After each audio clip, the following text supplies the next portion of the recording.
All right, Newsweek hyped up an article this week via Rachel Maddow that was supposed to be a bombshell revelation about Trump and some alleged ties to Russia. In this article, and I have it right here in front of me, I don't see any bombshells. It's mostly the same old Democratic talking points, ironically trying to tie Putin to the one presidential candidate who hasn't actually met him.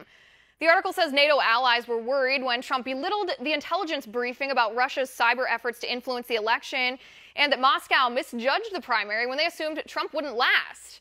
With me now to discuss the whole thing is founder and proprietor of ReaganBaby.com, Megan Barth. Megan, good to see you. Good to see you too, Liz. All right, Megan, I got to say I was kind of disappointed here. They'd hyped this article up so much. I thought they might have something at least, but where's the bombshell?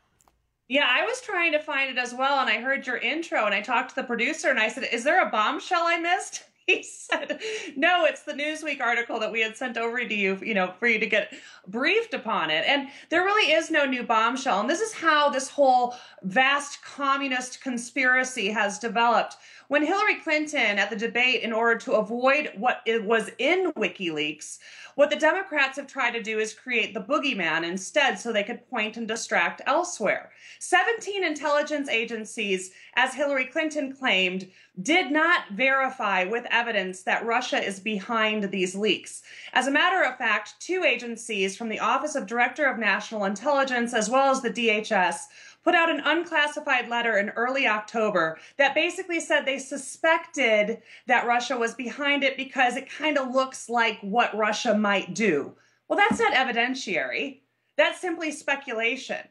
And so in order to avoid what is truly in these WikiLeaks documents, and in really order to avoid their gross negligence in just protecting not only her secret server, but their email communication in the campaign, should all make us question the judgment of Hillary Clinton and those that surround her on her campaign. Right, and I think there's a very clear difference, too, between foreign intelligence services and foreign governments trying to influence an election, even an American election, just to disrupt our political system, or trying to prop up a candidate. And it's my understanding, Megan, you can correct me if I've missed something here. Any viewer can correct me if I missed something here. But these intelligence agencies that said that Russia is trying to influence the election, they never said that Russia was trying to influence it for Trump. My understanding is that they were trying to influence it to disrupt the presidency of whichever of these 2 candidates become president, so that they have a tough time making America the leader of the world. Right, and they didn't even say that. They just basically said that they were involved in perhaps the leaking of these documents in order to disrupt the presidential election, not to sway the election in either way. And don't you find it odd, Liz, that we have no problem in meddling in other people's elections? Let's not forget that Barack Obama was working, his campaign hands were working against in the Israel elections in order to defeat Netanyahu. Right, so and also at one point, Hillary Clinton tried to get involved in the Palestinian elections. I think she even suggested that we somehow rig the Palestinian elections. But Megan, this entire argument, this entire Russia conspiracy that Hillary Clinton has been peddling, because that's what it is. When she claims that Donald Trump has ties to Russia, she's making it up. There is no proof. And it's not just Republicans said versus Democrats said. The FBI, Megan, did an investigation. The New York Times actually wrote an article about this and said that the FBI found no ties, monetarily, financially, personally, what have you, between Trump and Russia. Right. There is no there. But again, this is just a complete false flag to create fear in the American voter, perhaps to create apathy, and perhaps to just gin up another right-wing controversy. This Hillary Clinton has a habit, as does her husband, of blaming everyone but themselves for the mess they get themselves in. What was once the vast right-wing conspiracy has evolved into the vast communist conspiracy to overthrow these elections. It's absurd. Right. It's almost ironic, too, that these conspiracies are coming from the very same people who accused right-wing Americans of being conspiracy theorists in the first place. Megan, interesting to note also on this topic before we move on to WikiLeaks stuff is Julian Assange of WikiLeaks. He said himself, after Hillary Clinton said that he got the emails from Russia, he says that Hillary's assertion is false, that these emails did not come from Russia. He didn't volunteer where he got them, but he said that they did not come from Russia. But Megan, this going over some recent WikiLeaks stuff. Kim.com, he's also in technology. He has a close relationship with Julian Assange. He's wanted in the United States actually right now.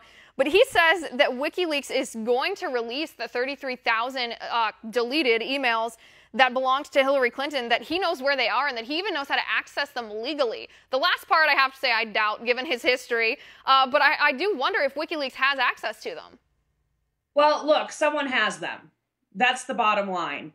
If the Democrats want to claim that everyone can hack every department and that we're all basically victims of cyber attacks, why does Hillary Clinton believe that she's immune from attack? Why does she believe that her homebrewed server that was basically put together in an extraordinarily shoddy manner and kept in an unsecured location, why wouldn't her server be attacked if our State Department server can be attacked?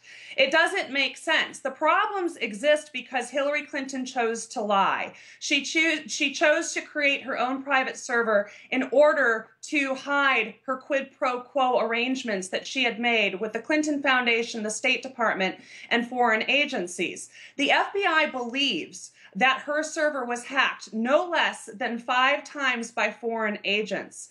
So for us to assume that somehow these 35,000, I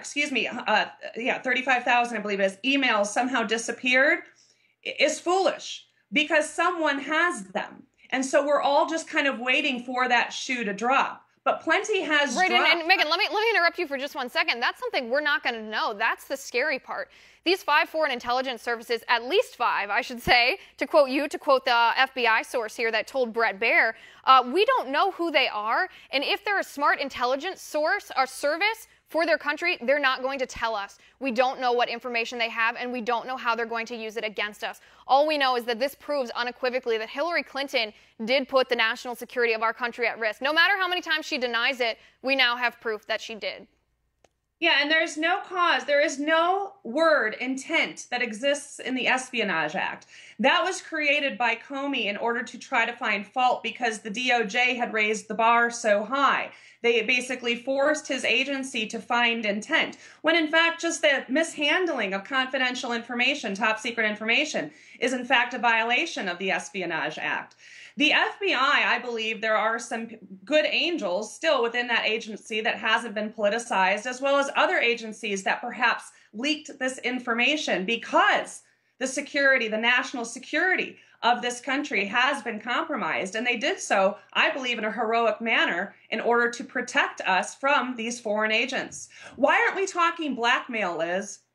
Why aren't we talking blackmail? If she becomes president, and we know at least 5 foreign agencies has the most sensitive information that we hold in order to protect ourselves, why couldn't she be blackmailed? She could very easily, and the sad part of it is that would be the least destructive thing that these countries could do with this information that they now, with 99% certainty, we know that they have.